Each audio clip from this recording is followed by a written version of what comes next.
the real design, if I have to define, is something that begins when the landscape, the space for all the logical thoughts and thinking ends and begin the space for the magic. Hi, everyone. I'm Amy Devers, and this is Clever. It's our 200th episode, and we are celebrating with a very special guest. Today, I'm talking to the phenomenal Patricia Urquiola. Patricia is a true powerhouse of design and is widely considered to be one of the most lauded, in-demand, and influential designers of our time. Her prolific and profound contributions span architecture, interiors, product, furniture, textiles, fashion, art direction, and strategy consulting. She's made an indelible mark on the design of the built world through her now iconic works that offer a unique point of view with an approachable warmth and vibrant presence. She works with important international design companies, including Alessi, B&B Italia, Capellini, Ferragamo, Haworth, Cartel, Quadrat, Louis Vuitton, Moroso, and Rosenthal.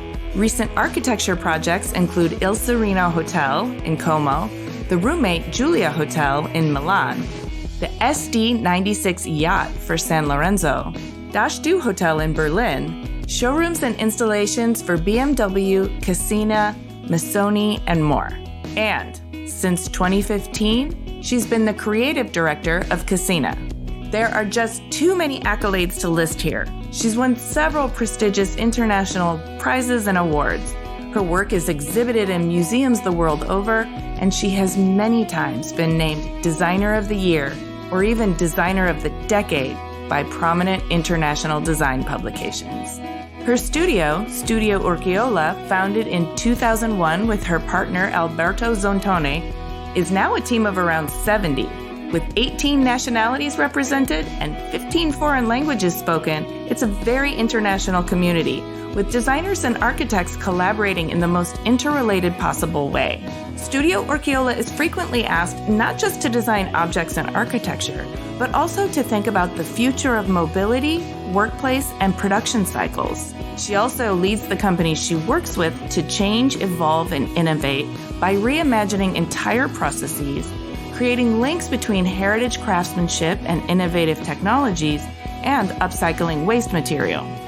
Her design point of view merges humanistic, technological, and social approaches, and she describes her design thinking as being at the intersection of challenges and breaking prejudices and finding unexpected connections between the familiar and the unexplored. She's led an extraordinary life, and it plays out like a who's who of creative masterminds. She's worked with or been mentored by some very significant figures in design history, including Achille Castiglione, Vico Magistretti, and Maddalena de Pavetta.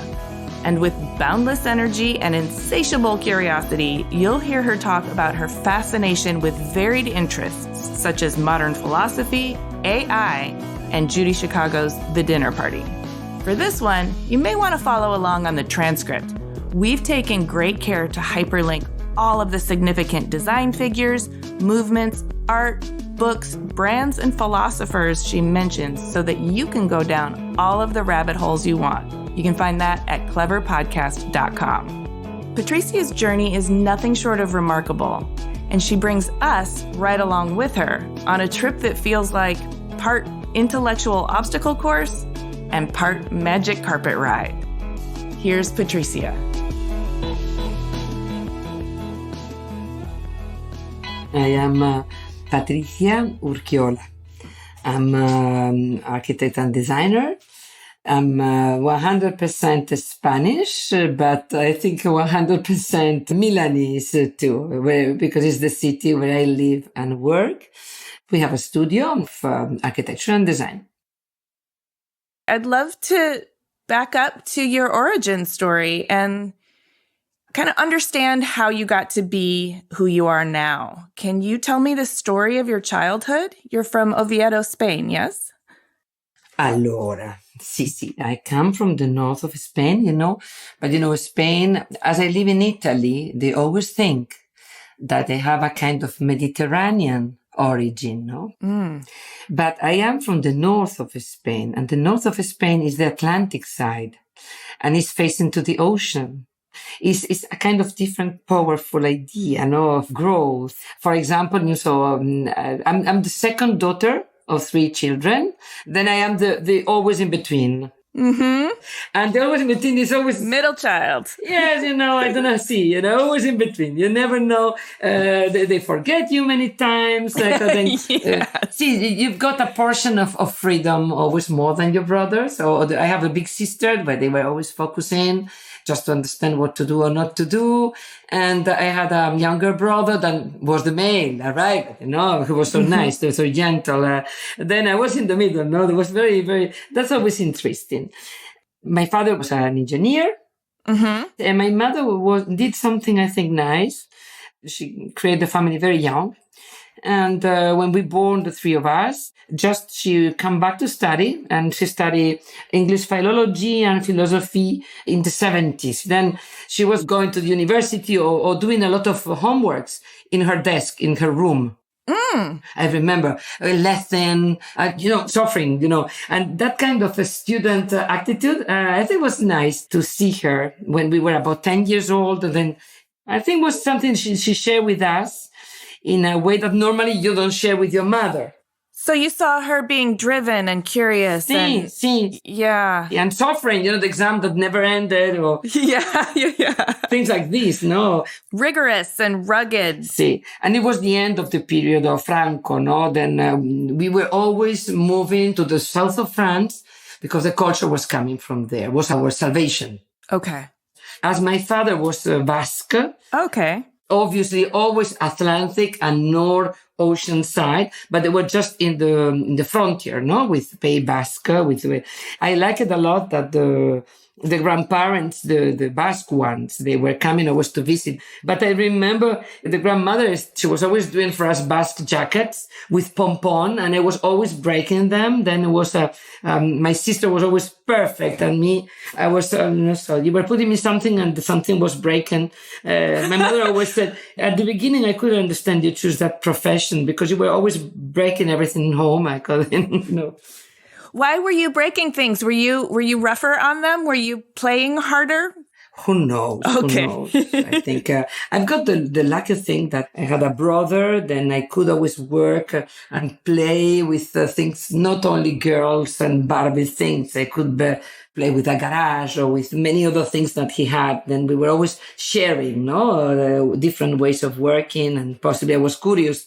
And then you dismantle everything, no? That is a very good... Yes, taking things apart. That makes perfect sense.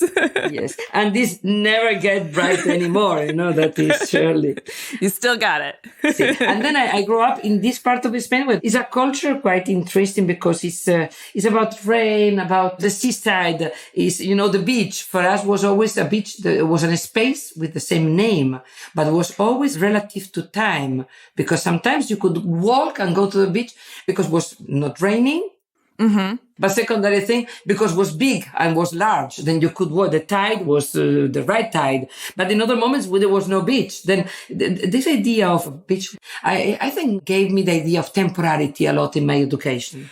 Oh, that's really interesting. Yeah. Those things, you keep them with you, for a long time. Or for example, my grandfather had a house just nearby that beach. We were always going in Salinas.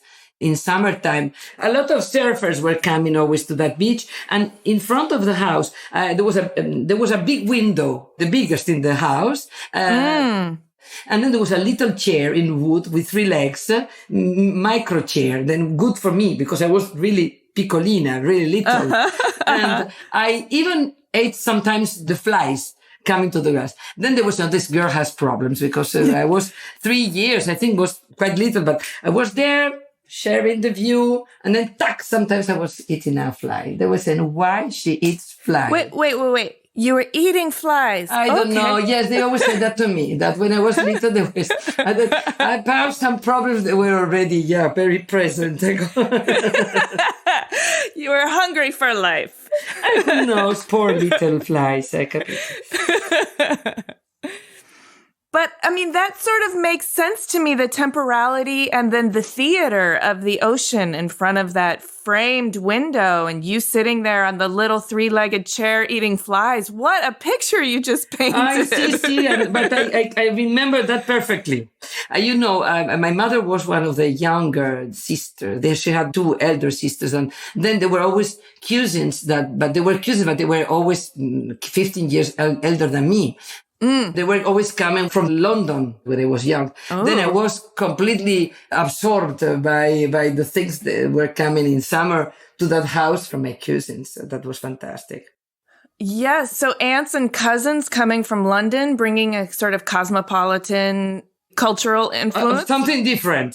Yeah, something different. Yes, always. And older women have a certain mystique to a young girl. A lot of women with opinions in my house. Yes. A lot of crossover of that. Fantastic men, blah, blah, blah. But I think girls were very alive. For example, another decision that my parents had when I was adolescent. Okay. In that period, my mother, when more or less Franco died, and it was quite the end of 70s, and my mother wanted my father to go to Ibiza to have a place there, because they were saying Spain is not enough. We need a place that is changing our life, because really they needed a place to trust other things. And they got a very easy house in the countryside that, in that period was everything very hippie and very easy. Mm-hmm. And that was another very good idea, because we were moving there in summer, and Europeans, we do quite long holidays. And then after school, we were moving there, and then everything was changing completely. Then Mediterranean, no rules. This island went to move from one place to another place. It was something really different, really very good. A lot of macrame and... Yes, end of the 70s, that would be macrame. Si. Can I ask you a question? When you say they took an easy house, what do you mean by easy? Today, when you say Ibiza and a house, you think that, it was what a privilege. And in that period nobody wanted to go in Spain to Ibiza. They were not Spanish people. And it was a place, there were not a lot of policemen, very easy, with a lot of Ibis, low profile, My parents, they were about 40 years old. And then they said, we need to go somewhere which is different, because they got in love with that, to understand things different. My auntie went with her family. She got another house there. Then we were 20, 30 person of family together in a garden, doing a family. Oh, that sounds amazing. Super nice. I say thanks to them. Yeah. We're still doing it. Oh, amazing. How wonderful to carry that on through the generations. So it sounds like your family was very strong and opinionated, but also very open to new perspectives and actively seeking out changes of scenery in order to keep their minds and opinions evolving. Well, I think in that period, a lot of people were like this. It was a fantastic generation, people moving in that period. And so you're an adolescent in this period. It sounds very formative. Most teenagers go through some growing pains and have some angst or awkwardness, and sometimes getting ourselves into situations where we feel like we need to rebel, or where we need to really, really try on a new identity.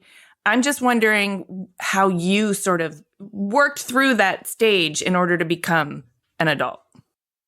Can happen when you are adolescent, can happen when you are a bit elder than adolescent, but tendency a kind of temperament which is in some way creative, many times has a kind of fight in relation with what is the certainty of his own comfort zone, which is the family. And it was not easy with my parents, because they were really open to evolutive things. And I was saying when I was 13, perhaps I would like to do architecture. And my father said, "Oh, that's fantastic. When I was young, I was not so good painting and drawing, and was so academic architecture in his time." And he was saying it was ridiculous, because I think it was not about creativity. It was only about academic Ah. I'm very happy you can get into a work which is going to be creative but at the same time you are going to relate to space. The problem for me was not so much to get big discovery. Then I was the one in the middle that never knew what I was doing. That it was very easy to disappear and to do things because they were not focused in the middle one. What I needed when I went to Madrid to study architecture, after 2-3 years being there, I was always a good student. That was something that for me was natural. Okay. I was always reading, studying, and then they didn't look at me a lot because, she's a good student and nobody looks at you when you're an adolescent. This is a very good thing. You want to have freedom, good student. Then nobody knows anything about all the horrendous things you can do. That is the good news, no? Okay, so you were stealthily taking advantage of your freedom and hiding in plain sight because you got good grades and you were the middle child. Beautiful. Makes perfect sense. Say that. Okay. But when I was in Madrid, what I never could explain very well why I needed to move from Madrid to Italy. I needed to get new experiences, to change. At the end, moving from one country to the other one and getting out of my comfort zone, that is the argument. I think in some way, or because you discuss in family, or because there's something you need to create a distance with what they gave to you, what are your roots, even if they are fantastic or they are dramatic. I think many creative people, we create a distance because you need to find your roots, your personal roots. Then you need something that is very personal. I don't know, has to do with identity. And perhaps you take 20 years to do it all your life. But you need that distance because good things never come always from so comfort zones, no? Right. So it sounds like you felt a combination of needing to sort of separate yourself from your comfort zone so that you could stand on your own 2 feet and really sort of investigate what it is that is meaningful to you separately from everything that you were offered. And I'm just wondering, at that point in time, you're looking at it with hindsight now, so you understand maybe where it came from. But at that point of time, what did it feel like to you? Like you just needed to get to someplace different? When you are young, you have nothing. You have nothing in your hand. That is fantastic. First thing. It's not so bad news, I think. But, and you have a really white canvas always in your hand. And many times I remember perfectly thinking, that's never gonna be a real place to do something, so nobody can tell you really how it's going to be your path, no? And there's no idea that you are going to have it even. But all this uncertainty is interesting. It's an interesting place to be. And I've heard from a lot of people that naivete is actually a really beautiful, it's that white canvas that you're talking about. You don't know what you don't know, so you can't get in your own way. But you move. You know that, for example, then for me, where I grow up, I said architectura is not in that city. And then when I was in Madrid, it was not enough. I needed to move and to put myself in another situation. And all these things, always they help because architectura was always the same. But the way I was approaching architecture in Madrid and with the other students, we were already in the 80s, no? It was all about, obviously, postmodernism. And it was very interesting because it was very strong. They came in the 80s, it's very strong. And when I moved to Milano, possibly this idea of postmodernism and architecture was interesting, but there was a Memphis movement, from Sotsas.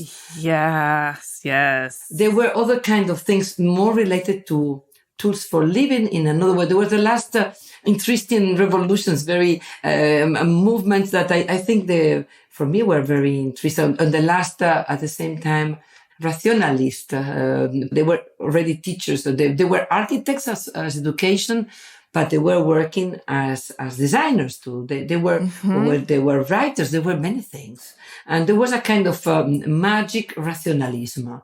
That these two words, they should not fit, but they fit perfectly. And that was this Italian way of approaching the project, no? That for me has been really interesting. Through personages like Castiglioni, the brothers Castiglioni, that they had the luck to do an exhibition, then much later in the Triennale of Milano to do it in honor of Achille, one of them. Mm-hmm. At the same time celebrate the work of the brothers, no?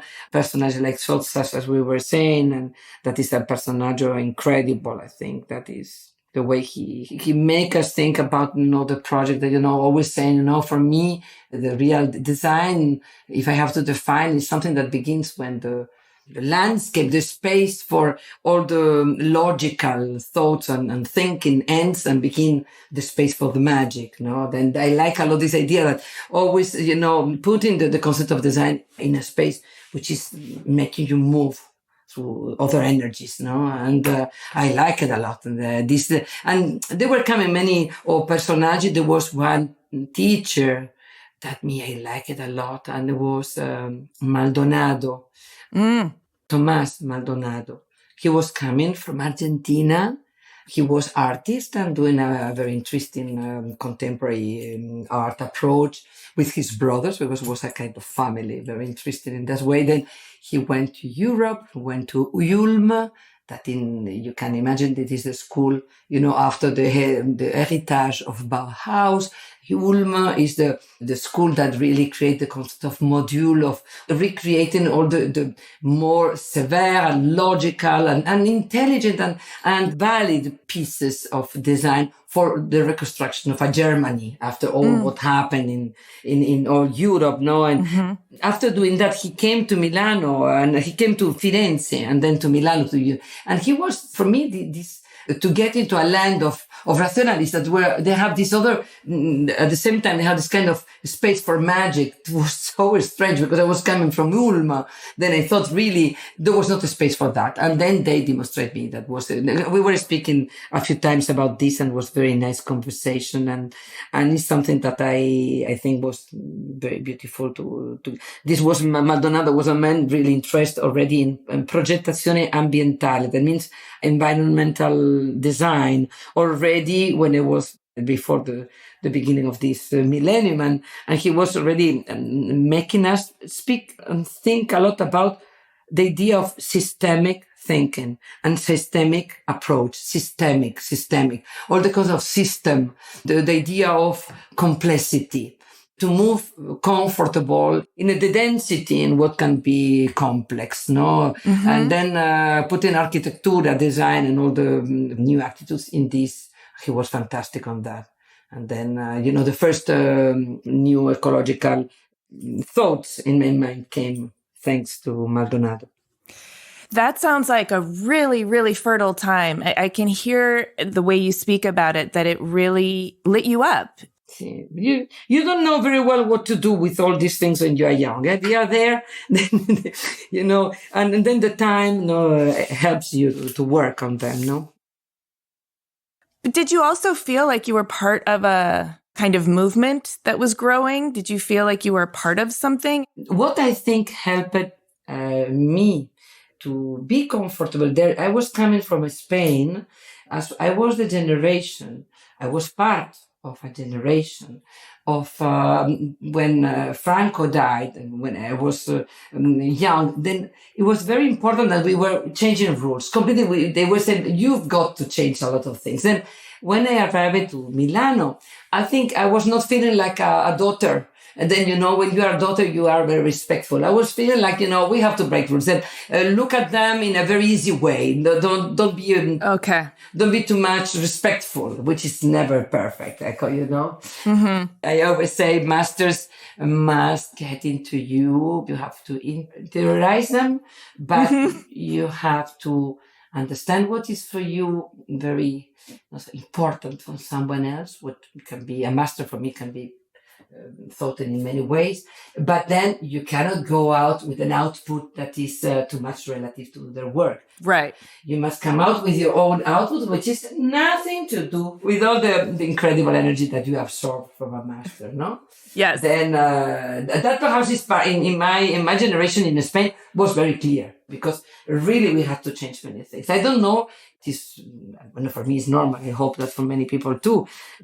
So we ended now a book in Cassina, for example, a company which I'm doing a kind of art direction, no, from 8 years, and it's a company that has from the beginning of my work always the company is going to be centenary now, but at the same time, it's a company that we had to do this year an anniversary, a 50th anniversary, about a decision that the company took at a certain moment. It was a company already working with incredible creative people from the 50s. But they decided to, especially in the 70s to the 73, just because now is the 50th anniversary, to create a kind of division that was called I Maestri, the masters, because the company began to work with the foundations of Le Corbusier, Charlotte Perriand, and Jeanneret.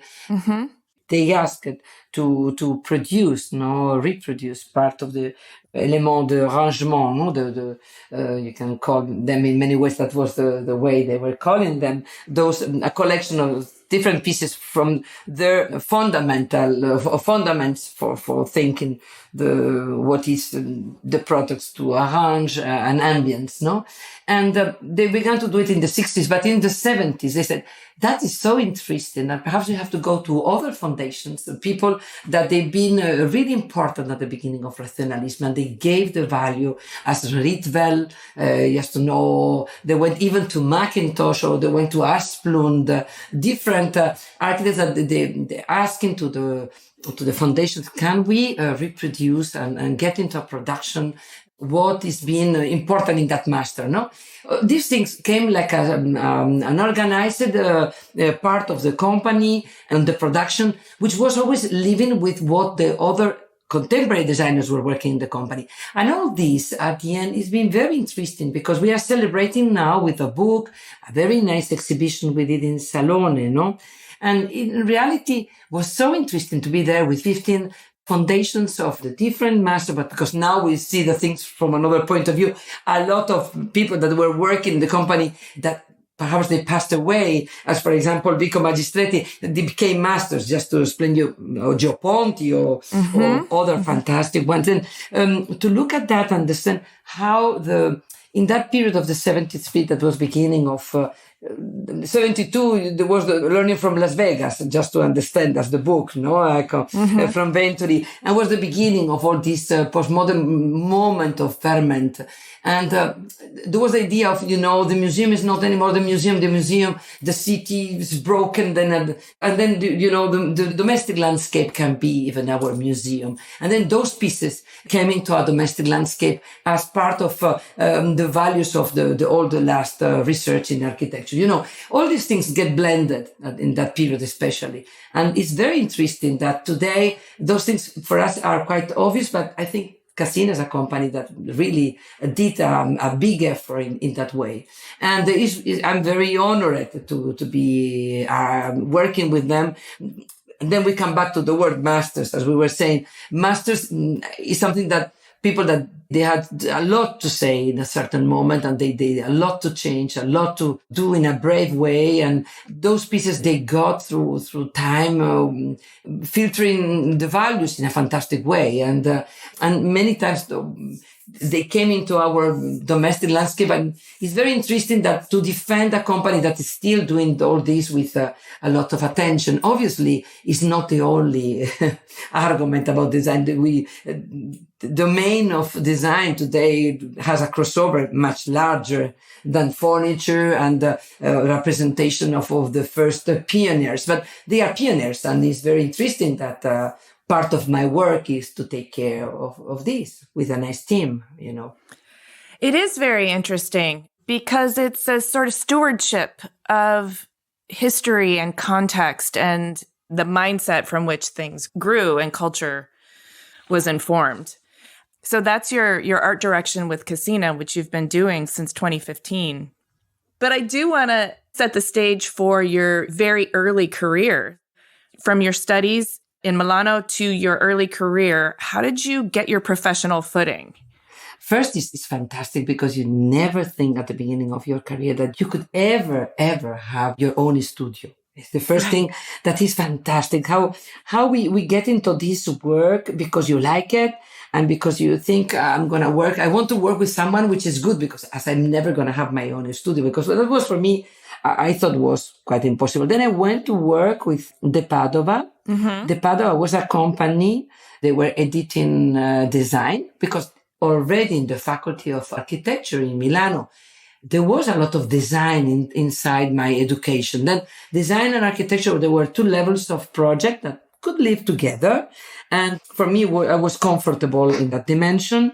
Then in De Padova, I knew that Vico Magistretti was working there because he was the companion of the woman, Maddalena De Padova, the owner of the company. Mm. Then I said, if I go there, perhaps I can work with him. Then he was part of my... And then this happened. I've been there about 6 years, something like this. And I had the luck to work many afternoon because he was in a certain age, this... designer and architect Vico Magistretti. He was in a moment of his life that he was calm. He was teacher in London. He was teacher in Royal School of Arts and he was coming back. But in the day, normally in the afternoon, he was coming to us and I was the technical office. Then there were not a lot of people. Then really there was a very direct relation. He was always saying, that today, for me, I'm like a good doctor. Sometimes I go to a convention out of my city. Sometimes I go to teachers, sometimes to London, which is a honor. But then my life has a kind of routine, no? But you are not gonna work anymore in that kind of routine. He knew already the complexity that was coming, no? And I liked that because he was saying, don't be afraid. You've got sign, go on. He was always so nice saying, for me, it's been very, very important. Him as Maddalena De Padova. And they made me do the first piece of design, signed piece of design and things like this and co-signing. At the same time, I opened a little studio with two of my friends. They were students with me in architecture and we did a little studio. It was super nice, but was not working. I understood that I needed to go back. And to do something more. Then I began to work with Piero Lissoni, that was an architect, which is like a big brother because he's more of my generation, just a bit elder than me. And he had already a studio that was running, working very well. And he was working with Capellini, with companies that I thought in that period were fantastic. I worked with him 5 years. Then I closed my studio. I worked for another studio. Then I went back and then that was very important for me because that gave me another and larger vision, another time. And then arrived already the 2000. And then I said, okay, open my own studio. From that moment, I began to work by my own, and things were much easier than what I thought. Well, that's good news. Why were they much easier than you thought they would be? Because when you're young, I think many things are very easy because I think it's important to approach what's in your hand to live.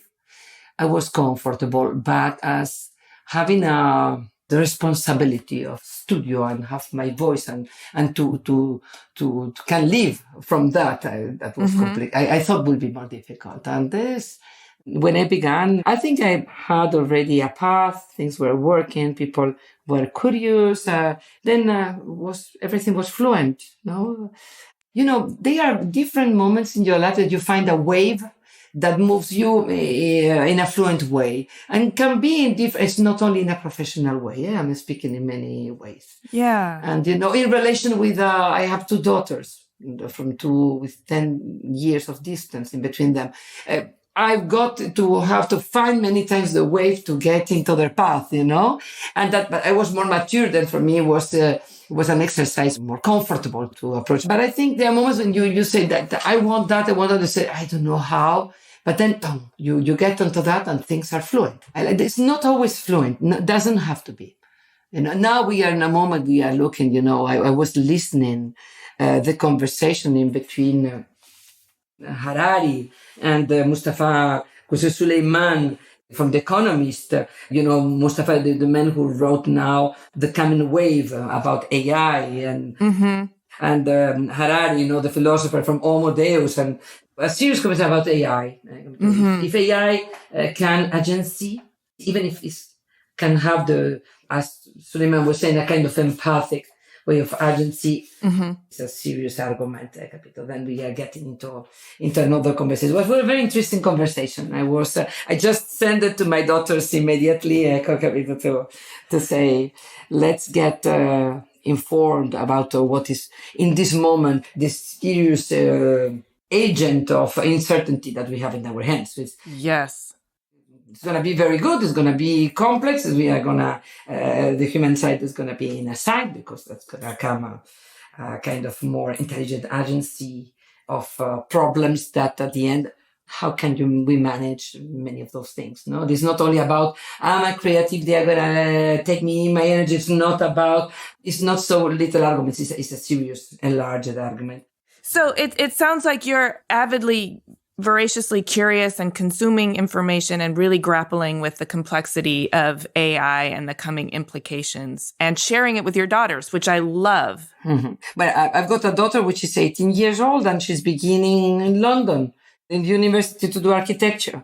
Oh. And I was saying to her, then we went to see the exhibition of Marina Abramovic. That was an incredible, finally serious exhibition about the whole work.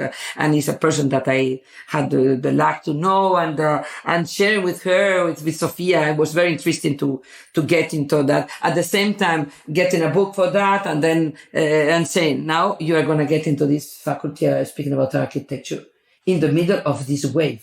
What is happening? Then it's very important that we cross over a lot of information. Yes, surely.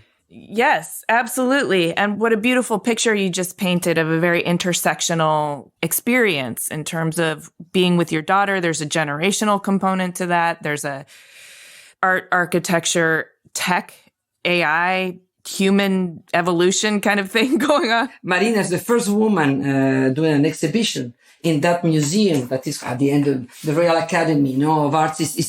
Finally is done, and is first woman, but she's all about many virtual and, spiritual and different ways to research our possibility of communicating with others, or the antennas of art, Then I think it's very interesting, because in this moment, I think her energy, her human energy is very interesting. And it's very nice to connect these things, Yes, I love that you explain it as the antennas of art. That makes me want to ask you about the virtual and the spiritual and the AI. What's your relationship to all of that? Well, AI, I don't know how to put so well in the middle of that.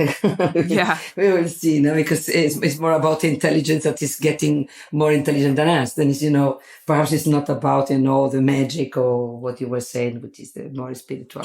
I think we are in a civilization of which is very relative to image, not to the perfect image. Mm-hmm. I think in moments like this, where, even if we have a photo, an image of us that gets into the net, in that virtual, as you are saying to me, in that virtual part of our life, even, we modify that to make it even more perfect, this society of image, which is, I think, in some way, I think in this moment is a moment to understand what is in the back of that.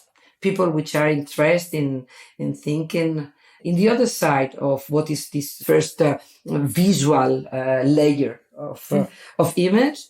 There are many ways, many different artists or philosophers or thinkers, or many ways. I think we were friends with a person that I've been including a lot in the work we were doing with Cassina, or with different things, which is Emanuele Coccia, and he's a young philosopher, Italian young philosopher, teacher in the École des Hautes Études à Paris, in Paris, and he teaches a little bit in Harvard last year. And then he's a man very open and to interconnect many arguments. He did a book about the philosophy of home, and we have a lot of nice conversation about, today, even as designers and architects, the way we control the space is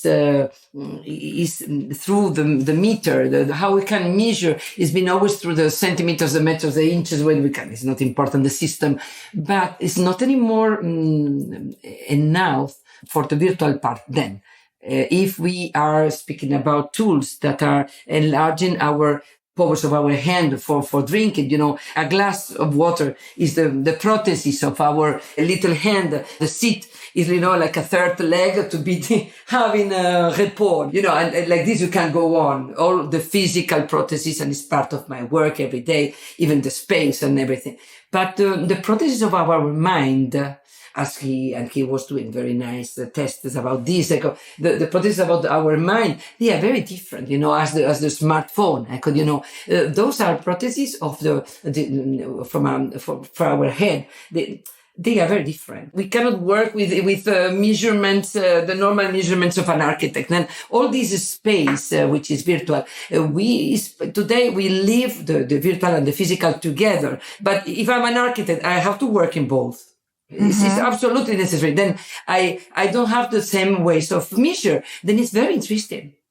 Yeah. Then I think we have to enlarge the instruments to create a project. And there is a lot of space. There are corridors of communication. I remember, for example, Guarda, during the pandemics, and I was in home, like everyone, trying how to enhance my work, to work, for example, with Hayward, which is a company that we are working for 10 years. And at the beginning, when they asked me to not only do product, but to do a work that was a bit more enlarged, to interact with the space, to interact with the teams, different teams of work, to work in a enlarged way, to work as architect. We did an hotel Hayward. We did it in that period, even without me going there. But at the beginning of our relation, I put a lot of energy saying to them, I'm not going to be all the time with you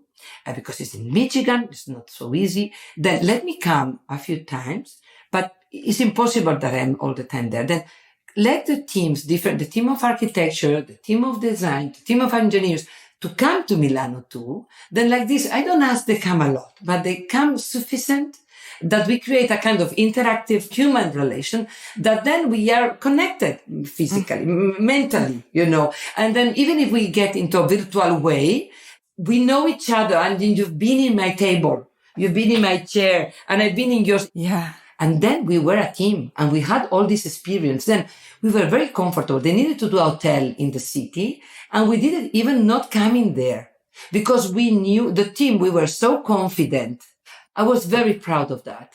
And in that time, one of the other things I couldn't do, and I didn't know how can Maxi, which is a museum from Rome in Italy, a good friend, a person that I know, Domitilla Dardi, she asked me, why don't you be part of a little project? Casamondo was a project done with Forma Fantasma, which is a very interesting duo of design, Italian, that I like a lot. They were giving the principles of the project. And each of us designer had to create, like for 1 week, 3 images a day.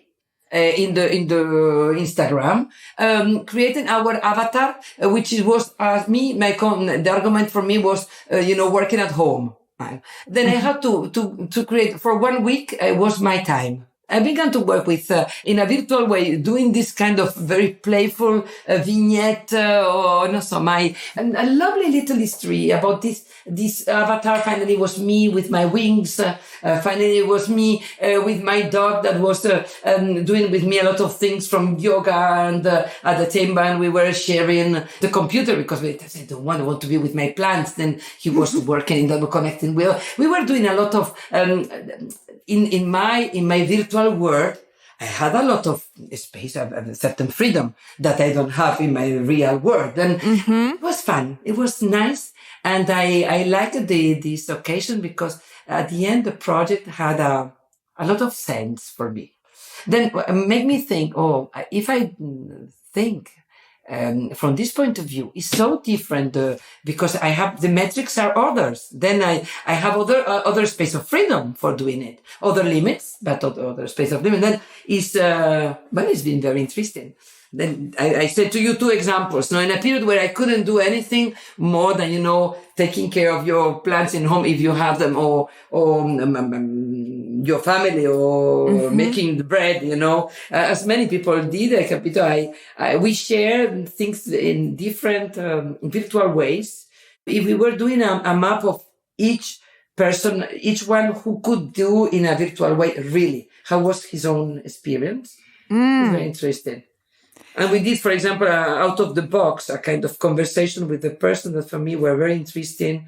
And I could give them the relation with them to others because I couldn't give to Cassina all those things. Then I was giving the only thing I had, the relation as, for example, Olaf Eliasson. I got the luck to have this fantastic little relation to share with others. And we did.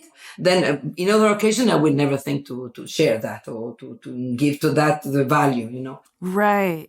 Then corridors of virtual, the spiritual side, I think is something that perhaps is not today. It's not the conversation. I think I was saying to you, it has to do with the liturgic side of life, the magic side, or anything which is the wrong side, which is in the back of the perfection, which means the human side. Yeah. There is a lot, and the virtual corridors of communication, there's a lot to work on them, a lot. As designers, as architects do. So when you described meeting the teams with Hayworth and being in each other's spaces, what I always am very impressed with is this idea that when you're in somebody else's space, you're receiving so much information, so much communication from them that is nonverbal, that is simply about the energy in the space, the objects they have, the way they live that you pick up from looking around them. Yes. That helps you know a person without having to go through the process of actually asking the questions and listening to the answers. And then when you leave, you take that with you in a quantum spiritual sort of way. You've been in their intersubjective field and you have a sense of them that you can carry with you. And you described that so well, but also how that is what made your virtual collaboration so successful is because you had that already. I choose in my life, all my work is about no verbal language. Yes. And this is something that when I was adolescent already I had very clear in my mind. I decided to do architecture because of that. Because I said, in some way, would be something creative. That means you're going to create a kind of vocabulary or a kind of language. You're going to speak something through a space. That was to study architecture, no? For me. And it's still been, for me, very important to stay connected to think about materia or regenerated materia, which is one of the most fascinated, and biomateria. Then another argument, which is even the one which is, I hope, is coming into the real system of tools, like in these 5 years that AI are going to change everything, I hope that other things are coming too, because even if they are not going to be any more important and we are going to become all of us just little gardeners, but I would like to have the tools to get into better conversation even with my plants, and to understand how to have many new tools, to understand many things from all the other species. I think. Well, there's a psychedelic revolution happening too. So. It's another thing that but that is not afraid in me. I think to enlarge the human window, to a larger window. When you don't have in front of you the Gestalt relation, nature and you, but you are part of that nature, or even there are many ways to affront. There are a lot of philosophical ways to think about this, but you are part of it. This evolving circumstance that you are part of it with all the good and bad. I think it's interesting that is becoming always more clear. Yes. And as it becomes more clear, it also becomes more complex. See, I was listening the other day, this person that we're speaking about, listening to the language of whales, because they, marine biologists, use this technology to make contact with them, just to understand many things that are going to be very helpful for the new kind of languages.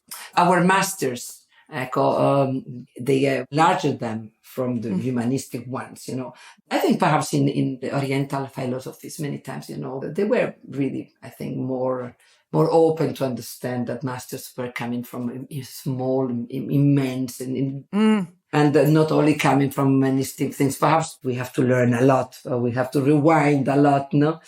But it's how much in this moment with the companies we are trying to look and say, allora, are we rethinking the processes, the way we do? What about the whole company? Rethinking how to really understand material in another way, or the way we get into the technologies that for years they were just renovated but growing. Now we are not so much interested in renovating and growing. Perhaps we are doing the same product with a technology which is less important or less new, but perhaps we think is renewing other things. So we are really looking to the way we produce in different perspectives and crossing many of them. And I think that is very interesting, Echo.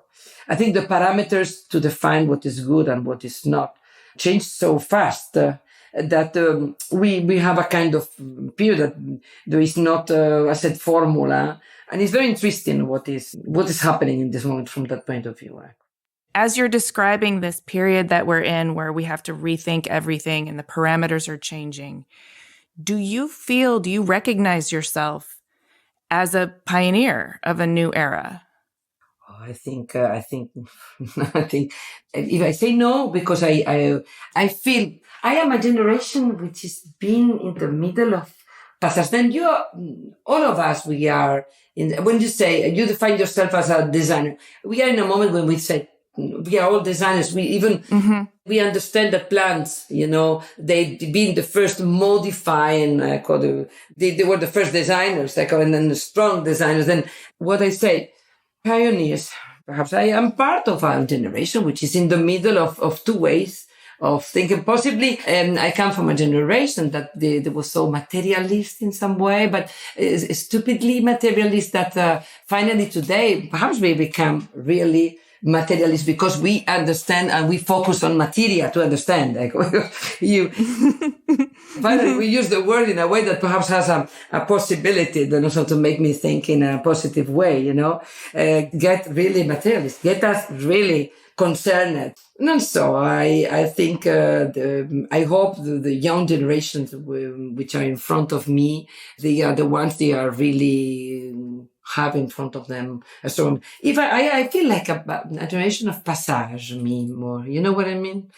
Yeah, you've described that in so many ways, this temporality, these corridors of communication, the passages of your life, and also we are pioneer in this, and this is possibly because we need to approach this in a different way.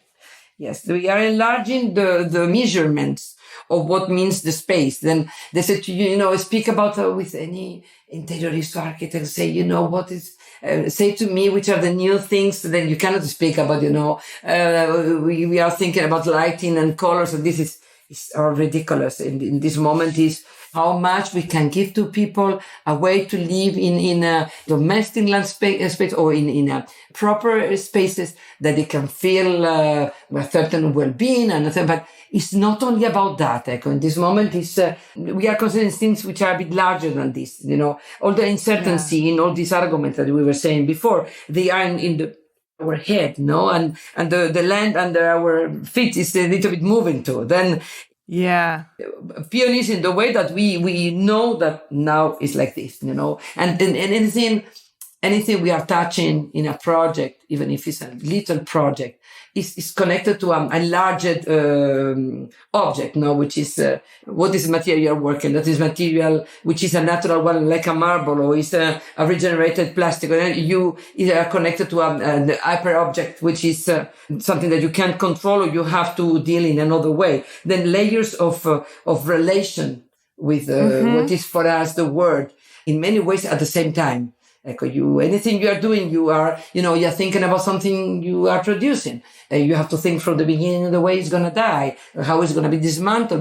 But it's that, I think, in some way, in the way we were working, in my experience in Italy, searching always a kind of quality of techniques, always there was always this idea of understanding the what about the time and the piece we are doing? What about the quality of the materials? It's interesting that get old, and what means that get old? We always can get old because people are still giving it value. It's not because the material is resistant or resilient. It's because the energy which is in the project is resilient, and then people want to keep your daughter or someone else want to have it or want to recycle. Mm-hmm.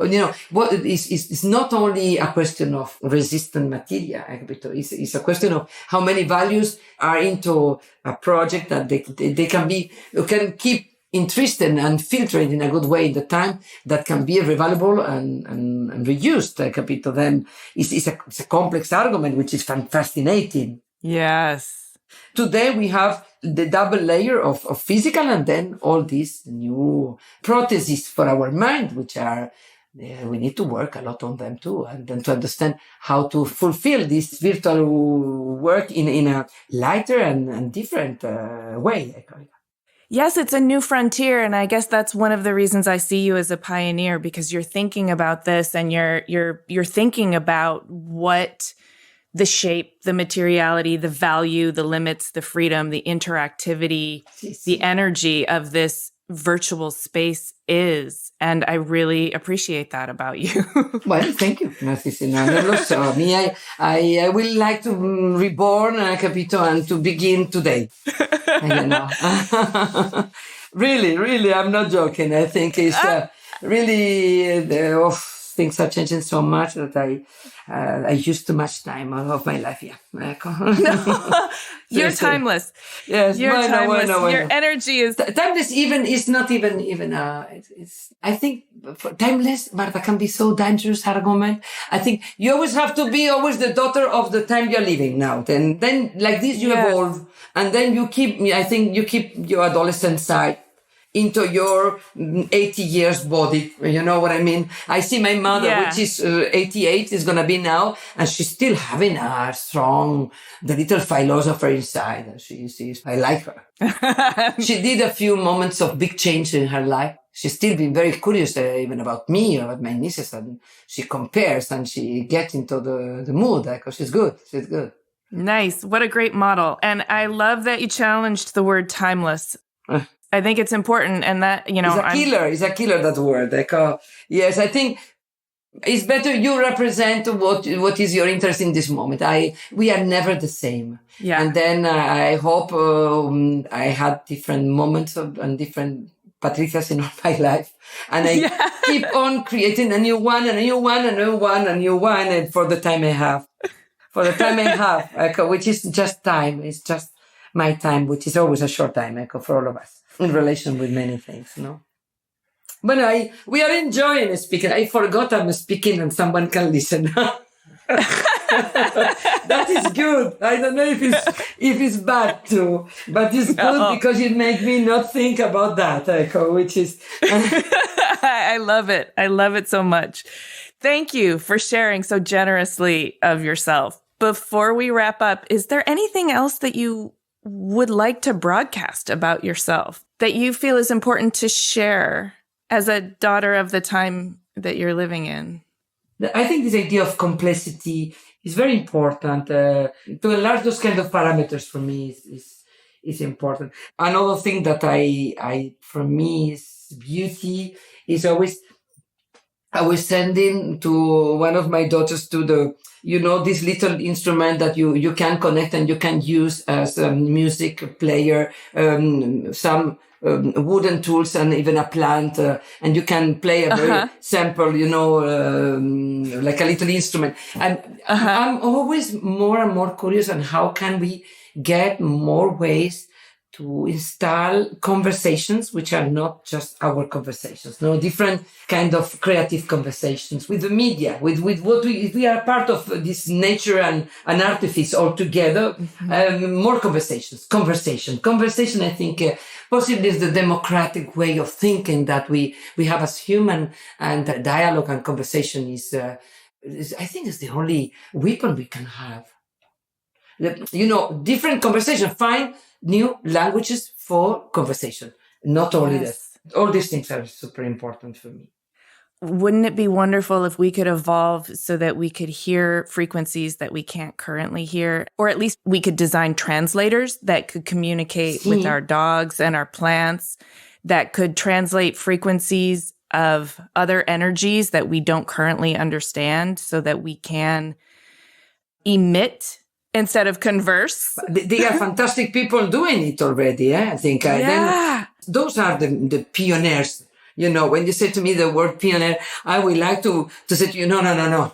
I want to be, this upgraded pioneer, which is 6 now, then they are doing this. That would be fantastic to go to see Donna Haraway in Santa Cruz, that she's like, for me, like an El Dorado, this incredible biologist and feminist and philosopher. I think in art, she gave a lot of energies. And to go there one day, I will love to arrive and say, just hello. I even look at, I love to look sometimes in Google Maps, the time from one place I like to another place I would like to be. And more or less about, I think, 10 hours, I think I will arrive to the hotel where Judy Chicago lives in the Belen Hotel. I went to Brooklyn to see her. One of the work she did, there was this triangular table with all the voice for the woman that never had the voice and blah, blah, and fantastic. I have the book too, and I like it. Today to do another one, there will be with more enlarged, because it's not anymore a problem about women, it's about many others, the dinner party, to create a kind of dinner party. In my fantasy, I go to the one woman, to the other one by car, as I did in America many times. Then in this case, I will do this, from California to New Mexico, Capito? To see 2 fantastic women from past that for me, they have to do a lot with future. Fantastico. This is my dream, my lovely dream. I love this dream. I love this dream. If I could be a fly in your road trip, but don't eat me. Patricia, this has been so enjoyable. Thank you so much. Ciao. Hey, thanks so much for listening. For a transcript of this episode and more about Patricia, including images of her work, head to cleverpodcast.com. If you like Clever, there are a number of ways you can support us. Share Clever with your friends, leave us a 5-star rating or a kind review, support our sponsors, or hit the follow or subscribe button in your podcast app so that our new episodes will turn up in your feed. We love to hear from you on LinkedIn, Instagram, and Twitter, X. You can find us at Clever Podcast, and you can find me at Amy Devers. Stay tuned for upcoming announcements and bonus content. You can subscribe to our newsletter at cleverpodcast.com to make sure you don't miss a thing. Clever is hosted and produced by me, Amy Devers, with editing by Mark Zurowinski, production assistance from Alana Nevins and Anushka Stefan, and music by L1011. Clever is a proud member of the Surround Podcast Network. Visit surroundpodcasts.com to discover more of the architecture and design industry's premier shows.